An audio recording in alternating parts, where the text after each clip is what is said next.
Olá, turma! A gente acabou de ver um pouco a respeito de listas, né, como é que elas funcionam em Python, e eu selecionei aqui alguns exercícios para a gente poder treinar isso, né, para a gente poder brincar um pouquinho e ver isso na prática, resolvendo algumas questões que, de certo modo, ou precisam que a gente utilize lista, ou pelo menos que elas ficam um pouco facilitadas por essa estrutura, né? Então, a primeira questão que eu selecionei foi essa questão 1174, seleção em vetor. Então vamos dar uma lida aqui na questão e vamos ver como é que a gente resolve ela. A questão ela pede o seguinte: faça um programa que leia um vetor A100. Quando ele coloca dessa maneira, ele está dizendo que vai ser um vetor com 100 elementos, tá certo? Ele está chamando o vetor de A, né? A lista no caso, e aí esse vetor ele vai ter 100 elementos. Deixa eu explicar logo essa questão dessa nomenclatura, porque em Python a gente fica falando o tempo todo de lista, mas em outras linguagens essa estrutura ela, às vezes costuma ter outros nomes, às vezes chamando de array, às vezes de vetor, e aí é assim que ele está se referindo na questão.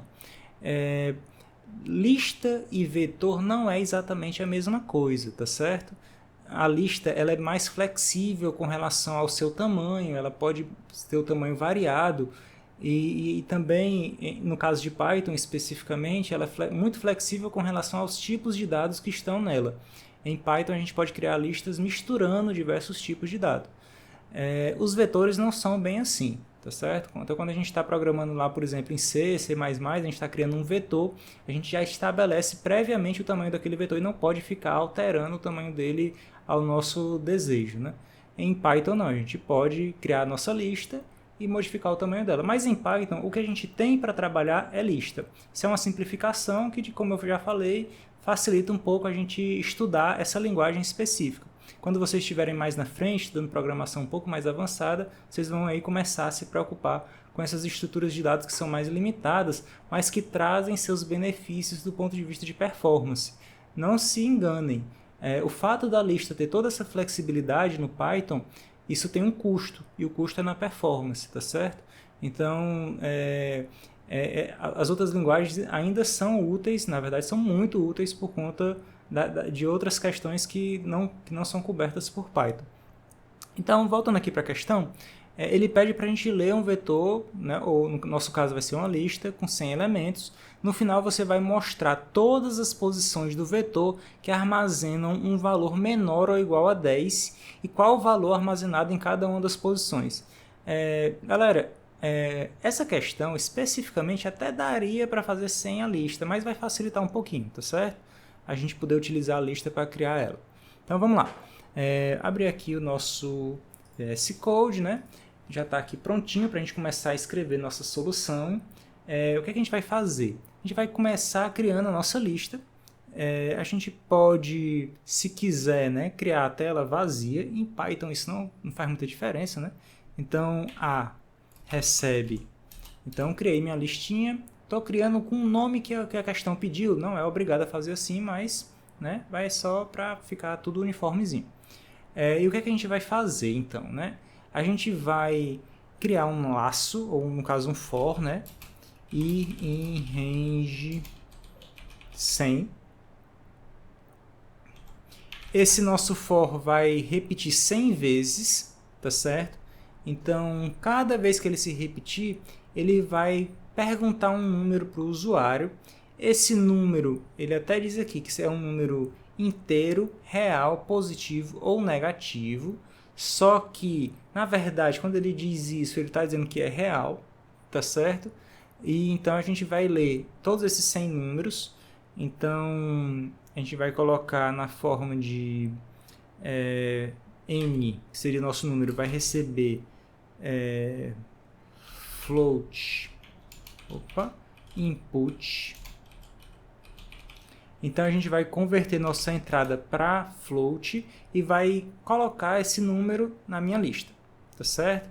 Então a.append, A maiúsculo, né? .append, A maiúscula é um pouco esquisito, dificilmente a gente inicializa variável com letra maiúscula, mas tudo bem, tá certo? Foi assim que ele fez na questão, vamos fazer assim. Quem que a gente vai acrescentar no fim da nossa lista?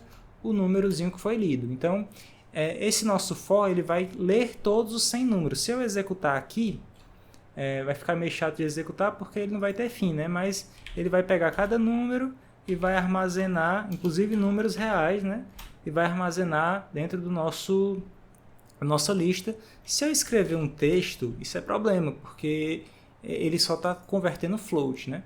Mas tudo bem, ótimo, que bom que está dando problema.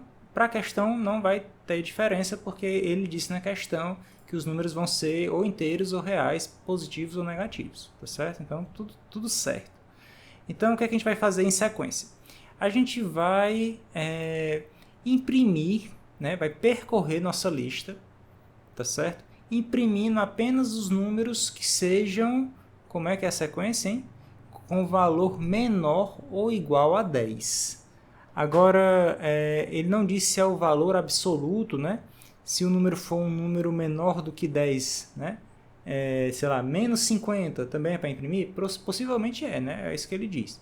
Então, basicamente, a gente vai só percorrer nossa lista de novo. Então, pode ser até o mesmo for, in range 100, percorre toda a lista.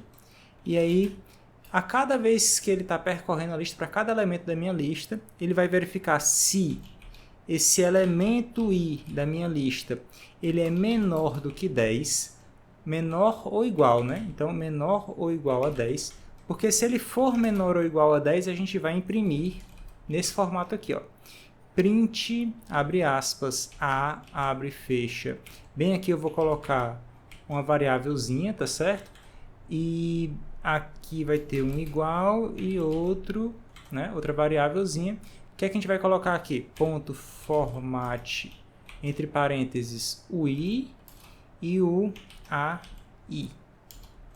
Só que nessa segunda aqui, a gente precisa colocar um, dois pontos, ponto, um, f. Pronto.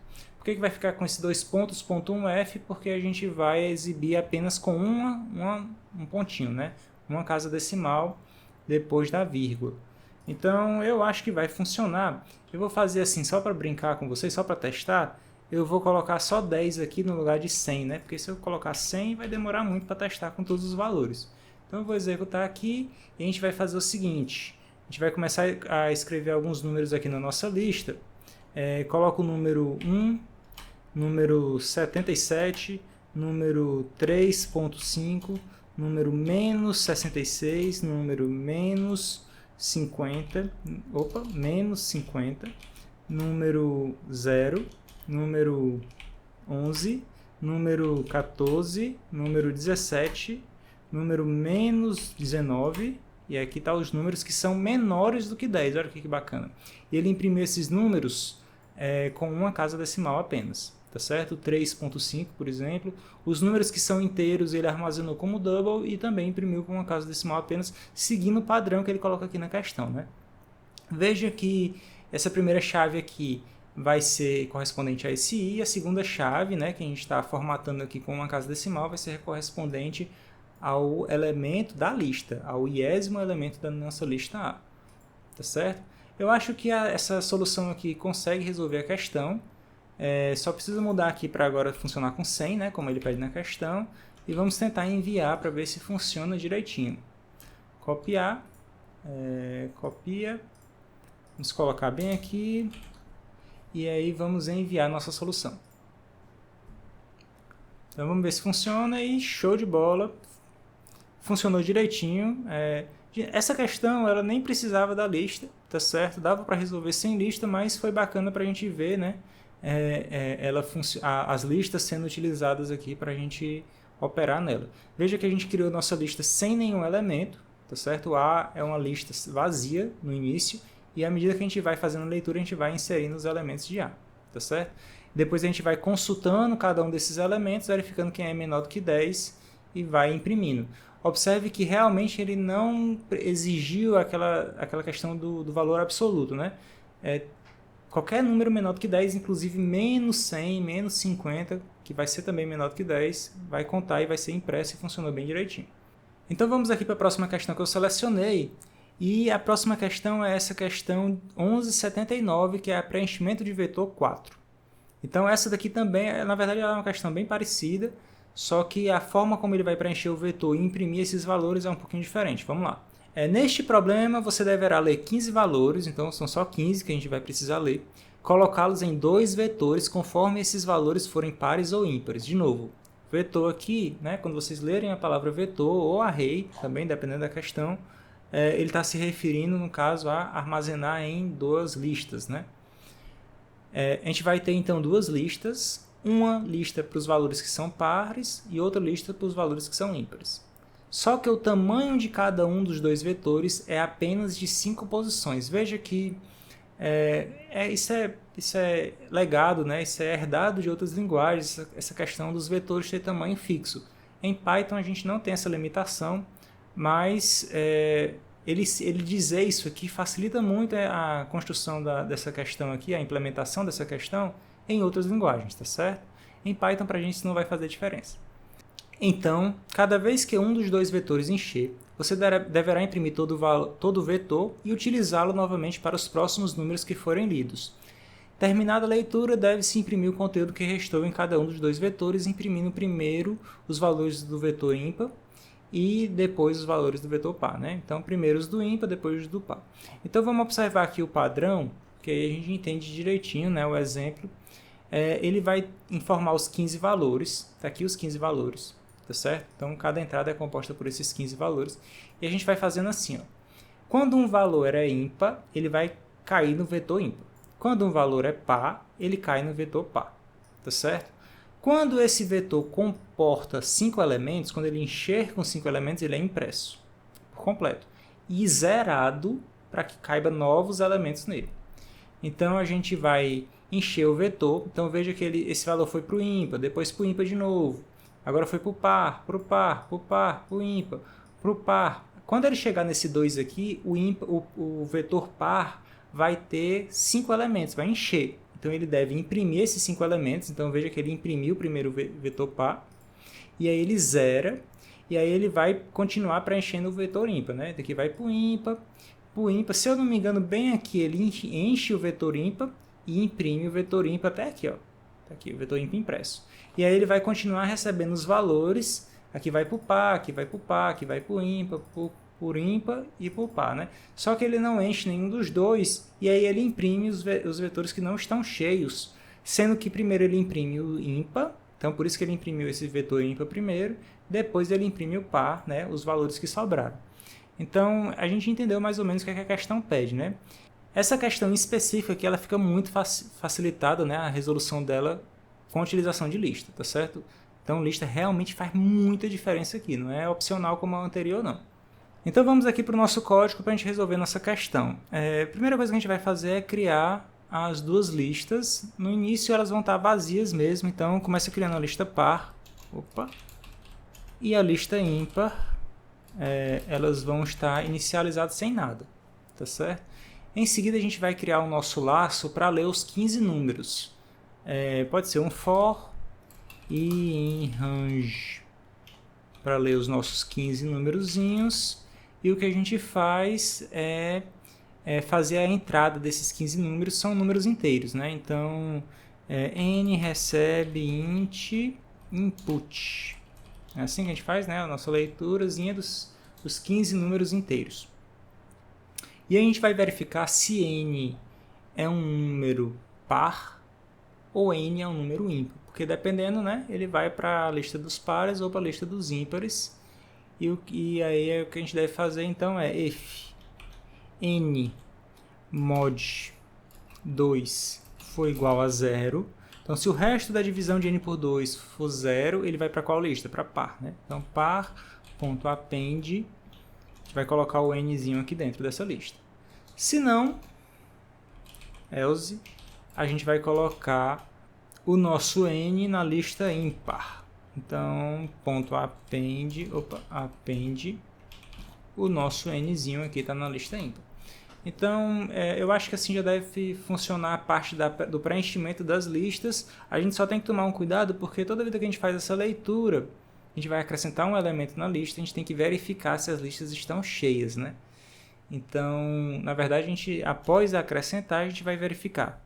Se a minha lista ímpar, if, Opa, F. O tamanho da minha lista ímpar for igual a 5. Então, se a minha lista ímpar tiver 5 elementos, então for j in range 5, né? São 5 elementos sempre. A gente poderia colocar aqui no lugar desses 5, acho que vai ficar mais bacana colocar o tamanho da lista, né? Len ímpar. Ah, o tamanho da lista é sempre 5? Será, né? Porque no final não vai ser, né? Então, vamos deixar assim, vai ficar mais bacana. Então, para cada elemento J no range, né, até o tamanho da lista, o que a gente vai fazer? A gente vai imprimir, vai dar um print. O formato deve ser algo como ímpar, abre chave, colchete no caso, né, e chave aqui dentro, igual, abre chave de novo, e aí deve ser ponto format, e aqui a gente vai colocar o J e o ímpar. Ímpar J. Ímpar J, sim. Então, o jésimo elemento da lista é tal. Nem coube direito, né? Deixa eu puxar aqui um pouquinho para ficar melhor. Bacana. Então, ele vai, nesse momento aqui, ele vai fazer toda a impressão da nossa lista ímpar, tá certo? E aí, se a gente quiser, então, fazer essa verificação para a lista par, vai ser muito parecido, só que a gente vai fazer a verificação para par, né? Então, se quem encheu foi a par, se len par igual a 5, nesse caso, ele vai percorrer, né, um range J também, né? In range len par. De novo, é para ser 5? Mas pode ser que não seja, então vamos garantir aqui, tá certo? Print. Dessa vez vai ser par, abre assim, e aqui dentro também, igual aqui dentro, ponto format, j, vírgula, par, j. Pronto. Então ele imprime o elemento na posição par, né? Vai ser igual a valor tal. Como eu falei, tem um problema aqui, né, nessa solução, porque ele vai funcionar quase direitinho, só que no final ele não vai imprimir o restante, né? Aqui ele tem que imprimir o resto incompleto da lista. E aí como é que a gente faz isso, né? Na verdade a gente não precisa modificar quase nada na questão, a gente só precisa, dentro desses ifs aqui, verificar se o meu i não é igual a 14, tá certo? Porque se o meu i, né, ou i igual a 14, se o meu i for igual a 14, eu estou no final, né? Eu estou no último elemento da leitura, então eu posso imprimir o que está sobrando da lista, tá certo? E é bacana porque desse jeito ele vai percorrer só o que está faltando mesmo imprimir, tá certo? Ou 5 ou i igual a 14. Eu acho que deve funcionar. Opa, tá faltando um igual aqui, né? Eu acho que deve funcionar assim. Então vamos testar aqui para ver o que acontece. Vamos testar exatamente com os valores aqui da entrada, né? Para ver se a saída fica direitinho como está aí no exemplo. Então 1, 3, 4, menos 4, 2, 3, 8. Agora eu acho que vai imprimir agora. Vamos ver. 2, imprimiu, ó. Então, a primeira impressão com os 5 primeiros elementos, 4 menos 4, 8, 2, né? Certíssimo. E aí, vamos continuar. 5. Opa! Ele imprimiu par, né? Isso aqui é problema. Tá certo? Ele está imprimindo par novamente. Tá certo? Então, vamos ver o que acontece. Menos 7. Agora está imprimindo o ímpar e o par. 54 e o par, né? Tá imprimindo o ímpar e o par. Então, beleza, tem um problema sério aqui, que ele tá continuando imprimindo esses elementos mesmo quando a lista, né, quando não deveria estar imprimindo. Então, beleza. Vamos encerrar aqui a aplicação e vamos corrigir aqui qual o erro, né? Por que ele continua imprimindo? O que acontece? Toda vida que ele fizer essa impressão, tá certo? A gente precisa zerar a lista. Apagar todos os elementos que estão nela. Porque na hora que ele imprimir, ele vai zerar a lista, né? Vai limpar a lista e aí ela retorna a ser utilizada para colocar os novos elementos nela. Então o que a gente tem que fazer? Dar um clear, né? No caso impar.clear, e aí ele limpa a lista ímpar. Mesma coisa aqui na par.clear. Então toda vez que ele imprimir essa lista, ele vai zerar ela. Então dá um Ctrl S e agora vamos testar de novo para ver se dessa vez acertamos. 1, 3, 4, menos 4, 2, 3, 8, 2... Agora imprimiu direitinho. Vamos ver agora se na 5... Beleza, ótimo. Menos 7, agora eu acho que é para imprimir a ímpar. Imprimiu a ímpar certíssimo. Até aqui, ó. Menos 7. Agora vamos continuar, né? 54 vai cair na par. 76 vai cair na par. 789 vai cair na ímpar. 23 vai cair na ímpar. 98 vai cair na ímpar. E esse é o último, deve imprimir o restante. Então, imprimir o restante, imprimindo primeiro a ímpar, depois a par. Eu acho que ficou perfeito, galera. Agora sim, eu acho que não tem mais nenhum problema. Vamos então tentar enviar aqui nossa solução, né? Vamos ver se funciona no Bcrowd também. Então, vou copiar, colar aqui nossa solução e fazer o nosso envio. Então, show de bola, galera. Mais uma questãozinha resolvida. Vamos só para mais essa. De novo, essa questão aqui também, a utilização de lista não é tão obrigatória. A questão 1985, ela talvez seja uma questão que a utilização de lista vai, pelo menos, facilitar. Tá certo? Ela vai deixar um pouquinho mais fácil para a gente poder resolver ela. Então, vamos fazer aqui a leitura da questão. A questão ela diz o seguinte: Mac Pronauts. O Mac Pronauts está com uma super promoção exclusiva para os competidores da primeira seletiva da Maratona Tech. Só que teve um problema, todos os maratonistas foram tentar comprar ao mesmo tempo, com isso gerou uma fila muito grande. O pior é que a moça do caixa estava sem calculadora ou um programa para ajudá-la a calcular com maior agilidade. Eis que surge você para fazer um programa para ajudar a coitada a aumentar a renda para o Mac Pronauts. Segue o cardápio do dia contendo o número do produto, então cada um desses números é o número do produto e seu respectivo valor. Então ele vai ter aqui, né, qual é o produto, qual é o valor de saída, produto, valor de saída, beleza. No caso, o valor daquele produto, né. A primeira entrada, né, a primeira coisa informada é a quantidade de produtos comprados. Então, aqui, por exemplo, tem 2 produtos comprados, aqui tem 1 e aqui tem 5, beleza. Como se fosse a quantidade de produtos no pedido, né? Para cada produto segue a quantidade de produtos que o consumidor comprou. Então, ele vai dizer aqui qual é o produto e a quantidade. Produto 1005, quantidade 3. 1003, quantidade 500. Eita. 1001, quantidade 500. 1005, 300. 1003, 23. Então, basicamente, a gente vai ter que armazenar de alguma forma todos esses elementos, tá certo? Por exemplo, numa lista, ok? Então a gente vai armazenar todos esses elementos, por exemplo, numa lista, e aí em seguida a gente vai fazer a leitura, né, de um número, e aí vai ficar pegando qual é o correspondente na lista e multiplicando o valor pela quantidade de produtos comprados, tá certo? Na verdade é bem simples até, né? Então vamos aqui para o nosso VS Code. Então, como é que a gente pode resolver, né? Galera, como eu falei, a utilização de uma lista aqui vai facilitar um pouquinho, tá certo? Nada demais, mas ajuda só um pouquinho. E eu estava pensando da gente criar nossa lista com os preços. E essa lista ela pode ser assim, ó. Vou mostrar aqui o truque para vocês para ver por que vai ficar um pouco mais fácil com essa lista. Eu vou colocar um primeiro preço de 0 e em seguida eu vou colocar os preços que estão aí. O próximo é 1,5.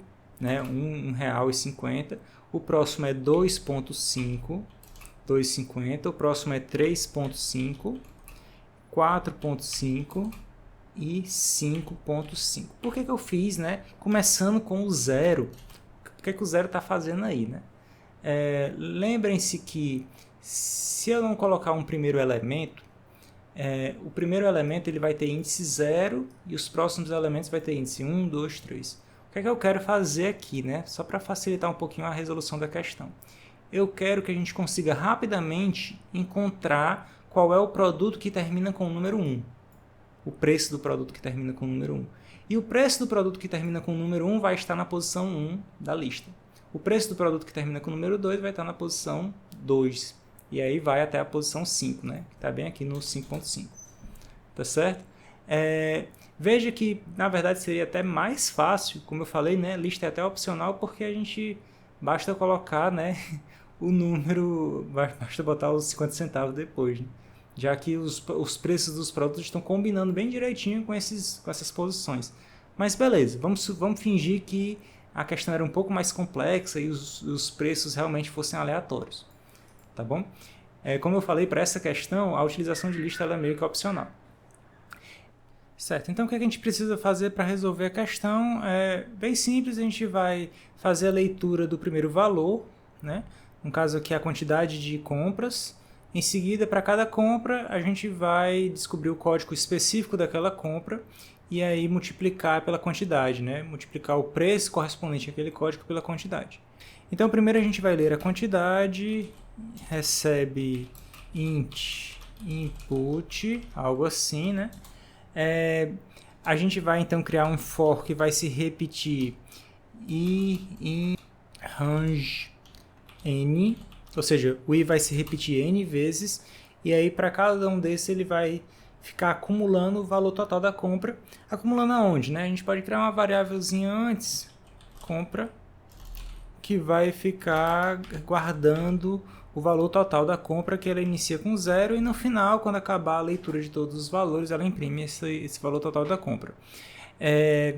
Então são duas coisas que ele vai ler para cada repetição. A primeira coisa que ele vai ler é o código, né? Então o código. E a segunda coisa é a quantidade.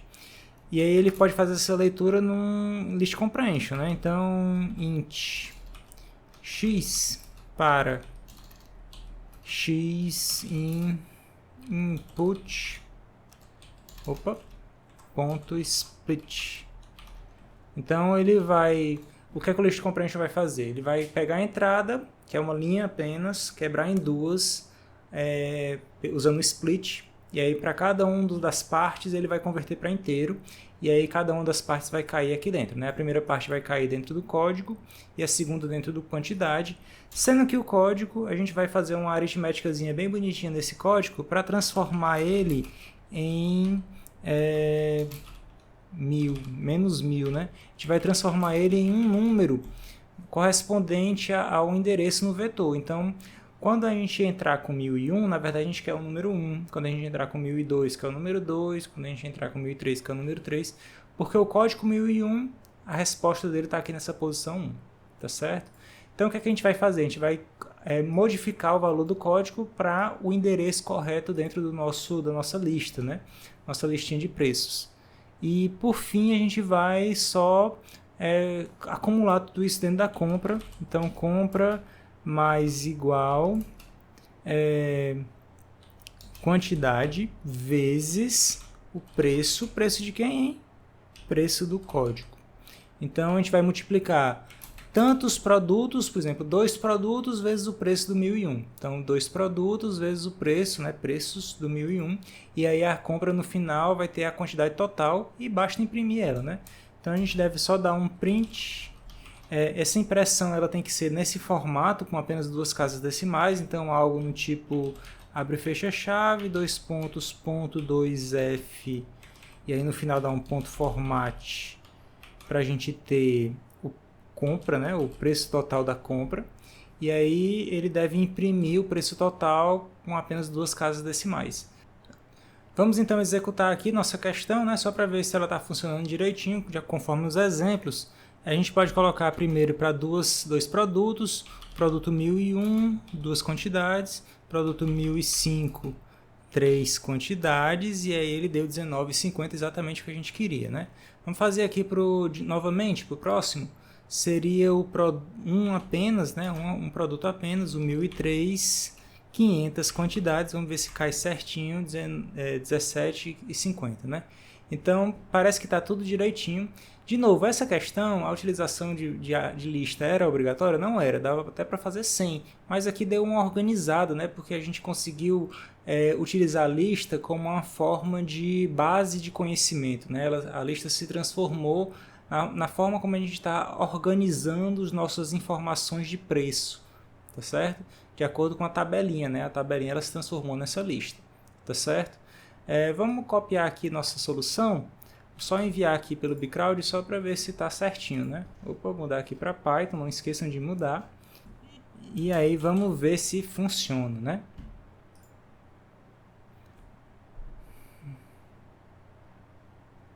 E massa, mais uma questão aceita. E é isso, galera. Fiz alguns exemplos, né, de utilização de listas, né, manipulando, acrescentando elementos, criando uma lista já com elementos prontos, apagando toda a lista. Né? Todas essas questões elas tinham exemplos de todas essas naturezas. E espero que vocês aproveitem, tá certo? Mais esse vídeo. A gente se vê de novo nos próximos vídeos, nos próximos encontros. Valeu, gente. Até mais.